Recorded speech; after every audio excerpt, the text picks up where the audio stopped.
अजामिल की प्रेरक कहानी। कैसे एक पापी अपने दुष्कर्मों के चंगुल से कैसे मुक्त हुआ। कान्यकुब्ज कन्नौज में एक ब्राह्मण रहता था। उसका नाम अजामिल था।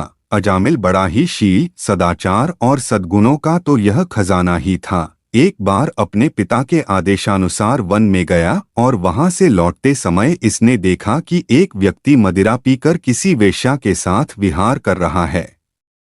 अजामिल ने पाप किया नहीं, केवल आंखों से देखा और काम के वश हो गया। मन ही मन उसी वेश्या का चिंतन करने लगा और अपने धर्म से विमुख हो गया। इस वेश्या के चक्कर में इसने पत्नी तक का परित्याग कर दिया और उस वेश्या के साथ रहने लगा। वेश्या के बड़े कुटुंब का पालन करने में ही यह व्यस्त रहता। एक बार कुछ संत इसके गांव में आए। गांव के बाहर संतों ने कुछ लोगों से पूछा कि भैया किसी ब्राह्मण का घर बताइए। इन लोगों ने संतों के साथ मजाक किया और कहा, संतों, हमारे गांव में तो एक ही श्रेष्ठ ब्राह्मण है जिसका नाम है अजामिल, और इतना बड़ा भगवान का भक्त है कि गांव के अंदर नहीं रहता, गांव के बाहर ही रहता है। अब संत जन अजामिल के घर पहुंचे और दरवाजा खटखटाया। भक्त अजामिल, दरवाजा खोलो। जैसे ही अजामिल ने दरवाजा खोला तो संतों के दर्शन करते ही मानो आज अपने पुराने अच्छे कर्म उसे याद आ गए। संतों ने कहा कि भैया, रात बहुत हो गई है, आप हमारे लिए भोजन और सोने का प्रबंध कीजिए।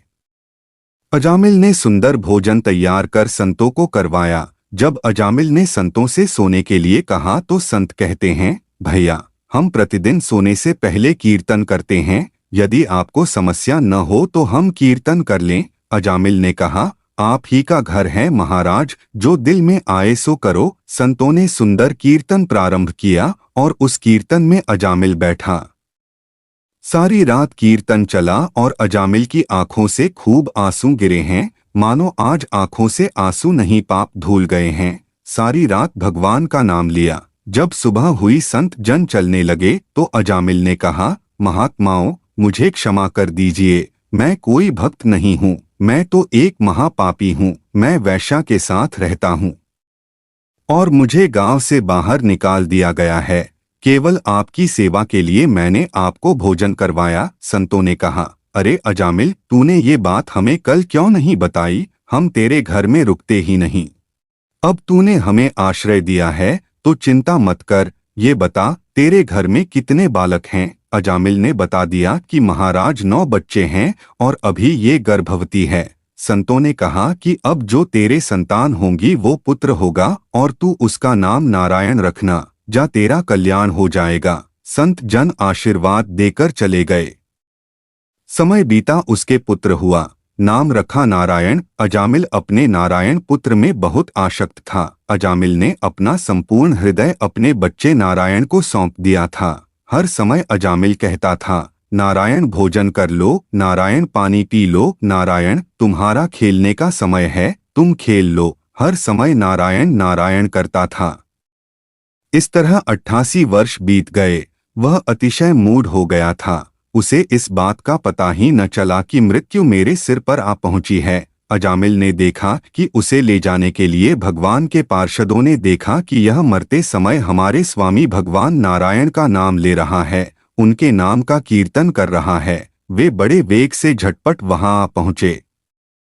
उस समय यमराज के दूत अजामिल के शरीर में से उसके सूक्ष्म शरीर को खींच रहे थे। विष्णु दूतों ने बलपूर्वक रोक दिया। तुम किसके दूत हो, कहाँ से आए हो और इसे ले जाने से हमें क्यों रोक रहे हो? यमदूतों, इसने कोटि कोटि जन्मों की पापराशि का पूरा पूरा प्रायश्चित कर लिया है, क्योंकि इसने विवश होकर ही सही भगवान के परम कल्याणमय मोक्षप्रद नाम का उच्चारण तो किया है। जिस समय इसने नारायण इन 4 अक्षरों का उच्चारण किया, उसी समय केवल उतने से ही इस पापी के समस्त पापों का प्रायश्चित हो गया। तुम लोग अजामिल को मत ले जाओ, इसने मरते समय भगवान के नाम का उच्चारण किया है। भगवान की महिमा सुनने से अजामिल के हृदय में शीघ्र ही भक्ति का उदय हो गया। अब उसे अपने पापों को याद करके बड़ा पश्चाताप होने लगा। मैंने यमदूतों के डर से अपने पुत्र नारायण को पुकारा और भगवान के पार्षद प्रकट हो गए।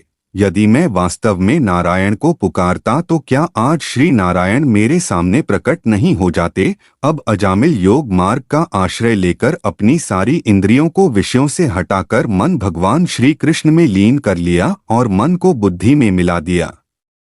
जब अजामिल की बुद्धि त्रिगुणमयी प्रकृति से ऊपर उठकर भगवान के स्वरूप में स्थित हो गई, तब उन्होंने देखा कि उनके सामने वे ही चारों पार्षद जिन्हें उन्होंने पहले देखा था खड़े हैं। अजामिल ने सिर झुकाकर उन्हें नमस्कार किया। उनका दर्शन पाने के बाद उन्होंने शरीर त्याग दिया और तत्काल भगवान के पार्षदों का स्वरूप प्राप्त कर दिया। अजामिल भगवान के पार्षदों के साथ स्वर्णमय विमान पर आरूढ़ होकर आकाश मार्ग से भगवान लक्ष्मीपति के निवास स्थान वैकुंठ को चले गए।